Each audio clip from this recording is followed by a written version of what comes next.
Shalom, Kristo Yesu akuzwe. Urugo rwiza ni ijuru rito.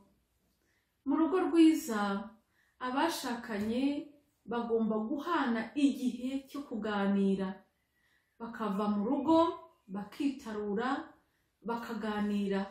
Igihe kandi bagiye kuganira ni byiza ko baganirira ahantu hatari urusaku, bafunge telefoni, kuko iyo batangiye kuganira umwe akitaba telefoni, undi ashobora guceceka, ikiganiro yatangiye kikazimira, akagira ipfunwe kuko undi atamwitayeho.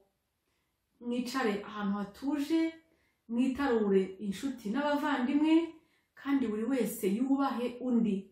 Burya gutega amatwi bivuga mbere na mbere guha agaciro uwo muganira, bikavuga kumuha umwanya, bikavuga kumutega amatwi y'umubiri ndetse n'ay'umutima.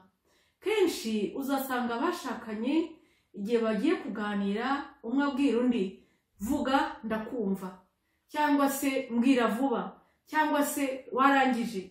Ayo magambo aca intege uwo mwashakanye. Mutega amatwi, maze igihe arangije akwibwirira ubwe ati ibyo nifuzaga kukubwira ndabisoje. Maze icyo gihe umusobanuze neza mu kinyabupfura, aho utumvise neza agusobanurire, kandi ibyo akubwira ubyemere. Rero nitujya gutegana amatwi abashakanye, buri wese abanza afunge ibintu byose bimubuza kumva mugenzi we, maze mugenzi wawe umuhe umwanya ukwiriye. Niba rero warimye mugenzi wawe umwanya wo kumutega amatwi, isubireho bidatinze, kuko urimo urasenya urugo rwawe. Imana ikumurikire kandi umugisha wayo uguhoreho urakabaho.